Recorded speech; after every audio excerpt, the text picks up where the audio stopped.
अस्सलामुअलैकुम मेरे प्यारे बच्चों, क्या हाल है सबके? खैर खैरियत से? उम्मीद है बहुत अच्छे से होंगे बेटा। आज हम लोग फर्स्ट चैप्टर का थर्ड लेक्चर करने जा रहे हैं और जिसका नाम है एरर्स एंड एक्यूरेसी। देखो बेटा, एरर्स और एक्यूरेसी होता क्या है आपके पास, बहुत एक आसान सी तरीके से समझाऊंगा इसको भी। देखो बेटा, इंशाल्लाह देखो बेटा, एरर्स क्या है आपके पास? किसी भी कोई मिस्टेक होती है, कोई एरर आते हैं आपके पास, वो एरर है आपके पास। ठीक है बेटा, जैसे कि एक एग्जांपल देता हूं कि कोई स्टूडेंट बहुत ज्यादा क्लास के अंदर बहुत ज्यादा आपके पास बच्चों को तंग करता है, टीचरों को तंग करता है, तो टीचर क्या बोलते हैं, भाई इसमें एक एरर है जो कि कंपनी एरर है कंपनी फॉल्ट जो बोलते हैं हम लोग, वो एरर होता है, मिस्टेक। एक्यूरेसी क्या होती है बेटा आपके पास? एक्यूरेसी ये होती है कि कोई भी चीज की जब हम वैल्यू निकालते हैं, मेजर करते हैं, तो वो अपनी वो एक्चुअल वैल्यू के कितने करीब आ रही, कितना एक्यूरेट है। तो यही तो डेफिनेशन है एक्यूरेसी की, used to describe the closeness of a measurement to the true value और एक्चुअल वैल्यू के ट्रू वैल्यू के कितने क्लोज आ रही है, ठीक है ना, वो मेजर वैल्यू। तो ये है एरर और ये है एक्यूरेसी, ठीक है ना। एरर क्या, एक मिस्टेक हो जाती है, ठीक है ना।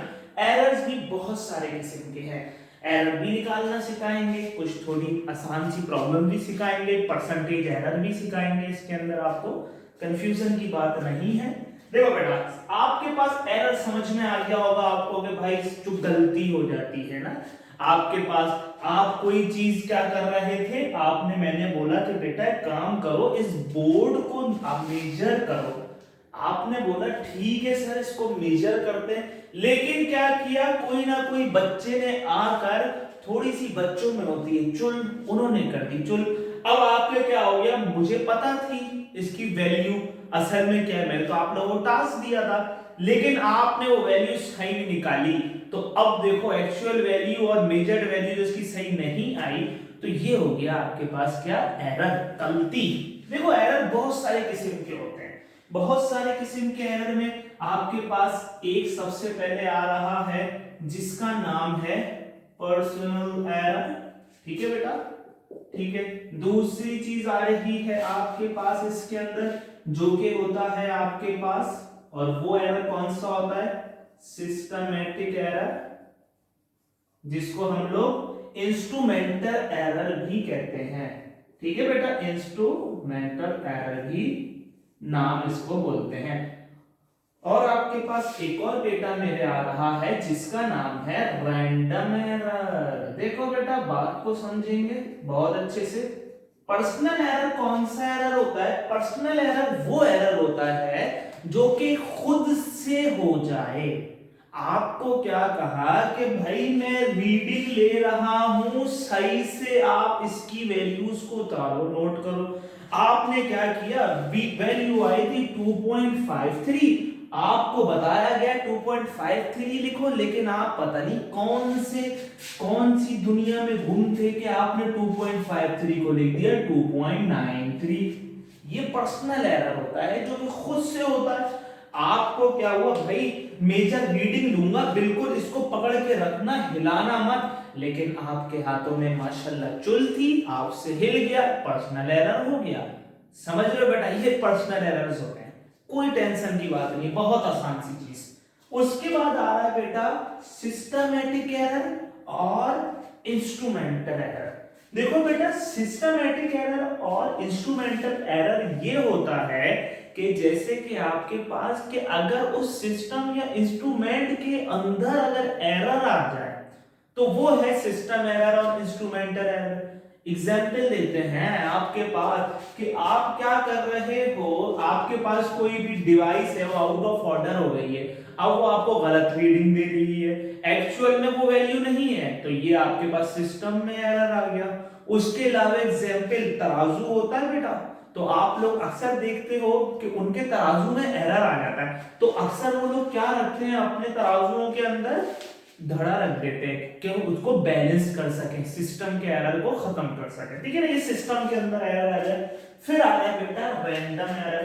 देखो बेटा, रैंडम एरर क्या होता है? रैंडम एरर ये होता है जिसका आपको ज़हनो गुमान में नहीं होता। कभी कभार आप क्या करते हो, आप रीडिंग लेने बैठ गए, आपको बोला भाई बहुत ध्यान से आपको क्या करना है बेटा, इसकी लेंथ फाइंड करनी है, या बिल्कुल बहुत ध्यान से आपको बिल्कुल स्ट्रेट लाइन खींचनी है इस पॉइंट से इस पॉइंट पर। लंबा होता है ना लट्टू जो होता है, अक्सर आप क्या मजदूर इस्तेमाल करते हैं और क्या करते हैं, वो बोलते हैं बिल्कुल एक्यूरेट सीधी होनी चाहिए और इसकी मेजरमेंट भी करो आप। लेकिन क्या करते हो अक्सर आप उसके अंदर आप क्या करते हो, नोट नहीं करते और बाहर से हवा आती है और आपका काम खराब करके शॉर्ट हो जाती है मार्केट से।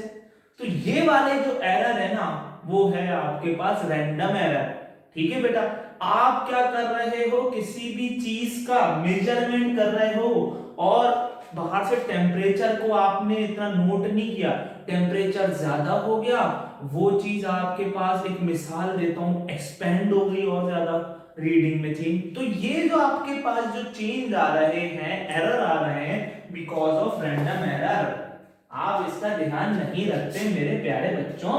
तो ये समझ में आ गया होगा। हम डस्टर देखें यहां से, देखो बेटा यानी बात सबको समझ में आ गई एरर्स एंड एक्यूरेसी की बहुत अच्छे से, कि एरर्स क्या है, एक्यूरेसी क्या है, पर्सनल एरर, सिस्टमैटिक एरर और रैंडम एरर।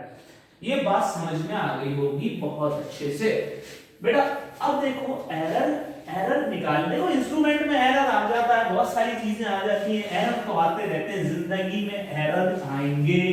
और एरर वो बोलते हैं ना, एरर फाउंड 404 ऐसा अक्सर लिखा हुआ होता है, नहीं क्या लिखा हुआ होता है, बार क्या बता रहा हूं, दूसरी चीज इसके अंदर आपके पास। तो भाई बता रहा था जिंदगी में एरर आएंगे, आने दो एररों को, बोलो कोई मसले की बात नहीं है, हम फिर भी पढ़ते रहेंगे, एरर को हटाते रहेंगे। तो एरर को हटाने के लिए, एरर को खत्म करने के लिए आपके पास एक फॉर्मूला होता है एरर को हटाने के लिए। जो भी फॉर्मूला आपके पास क्या होता है, measured value minus measured value minus actual value, या ट्रू वैल्यू भी कह सकते हैं। ये चीज क्या होती है बताता हूं। देखो एक होती है मेजर्ड वैल्यू कि जो आप मेजर करते हो, एक होती है एक्चुअल वैल्यू, और ये आप क्या होती है जो इसकी आपको पता होगी वैल्यू। जैसे कि एग्जांपल देते, मान लो मैंने क्लास में बच्चा बैठा हुआ था, ठीक है, मैंने बोला भाई इधर आओ, बात सुनिए आप जरा मेरी प्यार से। उन्होंने बोला जी फरमाइए। मैंने बोला भाई इस क्लास की जो है ना रूम की विड्थ बताओ, मेजर करके बताओ मुझे जल्दी से कि विड्थ क्या आ रही है।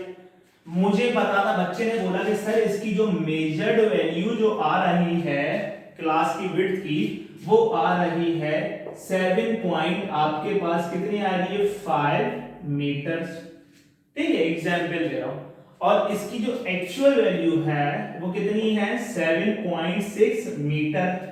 ओके बेटा, अब आपने क्या किया, मेजर्ड एरर निकालने के लिए मेजर्ड वैल्यू को आपने क्या लिखा है, मेजर्ड वैल्यू कितनी आ रही है आपके पास इसके अंदर 7.5 माइनस कितनी आ रही है एक्चुअल वैल्यू आपका 7.6 मीटर। तो आपके पास एरर कितना आ गया 0.1, लेकिन माइनस का 0.1, तो आपके पास एरर आ गया माइनस का 0.1। ठीक है बेटा, एरर तो आप ऐसे निकाल लेते हो, मेजर्ड वैल्यू को माइनस करवा दो एक्चुअल वैल्यू में से, सबसे आसान तरीके से करवा रहा हूं प्रॉब्लम्स। उसके बाद आपको अगर परसेंटेज एरर निकालना हो, परसेंटेज एरर, देखो परसेंटेज एरर को निकालने के लिए बहुत आसान सा फॉर्मूला है, और वो आपके पास फॉर्मूला है कि एब्सोल्यूट वैल्यू मेजर, मतलब आप क्या करोगे, मॉड ले लो, measured value minus actual value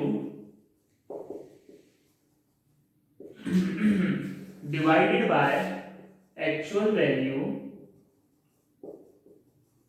multiply by 100। देखो बेटा, अब आपको परसेंटेज एरर निकालने के लिए बहुत आसान सी चीज, आपने क्या बोला सर आप परसेंटेज एरर निकालना है तो मेजर्ड वैल्यू कितनी है आपके पास, यही वैल्यूज को ले लो।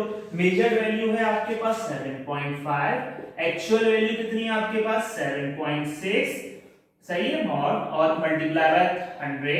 एक्चुअल वैल्यू कितनी है 7.6 से डिवाइड, तो 7.5 और 7.6 आपस में माइनस हो, तो सर माइनस का 0.1 और 7.6 इंटू 100। अच्छा जी सर, अब देखो बेटा ये मॉड हटे साइन हटी तो पॉजिटिव हो गया आपके पास, परसेंटेज एरर फाइंड कर रहे हो आप, ठीक है बेटा। तो परसेंटेज एरर के लिए कितना हो गया 0.1 मल्टीप्लाई बाय 100 डिवाइडेड बाय 7.6। तो कितना हो गया बेटा 0.1 को जब आपने 100 से मल्टीप्लाई करवाया तो कितना हो गया ये आपके पास हो गया 10 डिवाइडेड बाय 7.6। और 10 को जब 7.6 से डिवाइड करोगे तो आपको पता लग गया कि सर 1 तो आएगा ही आएगा, क्योंकि 10 ऊपर बड़ा है, डिवाइडेड बाय कितने 1.3 समथिंग होगा। तो ये हो गया पर्सनल एरर आपके पास, परसेंटेज एरर सॉरी, जो कि कितना आ गया 1.3%। तो समझ में आ गया बेटा। तो ये फॉर्मूला है। तो ये देखो measured value minus actual value कर रहा हूं ना, तो मैं इसके अंदर आपके पास ऐसे एरर भी लिख सकता हूं, error divided by actual value into 100। तो क्या मिल जाएगा आपको हमेशा परसेंटेज एरर। तो बेटा ये बहुत एक आसान सी चीज थी, आप उम्मीद है ये परसेंटेज एरर निकालना आ गया होगा, एरर निकालना आ गया होगा। बहुत आसान सा टॉपिक है एरर एंड एक्यूरेसी और एरर्स के टाइप्स।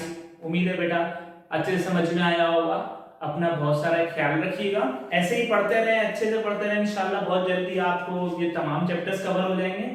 अपना बहुत सारा ख्याल रखिएगा। अल्लाह हाफिज।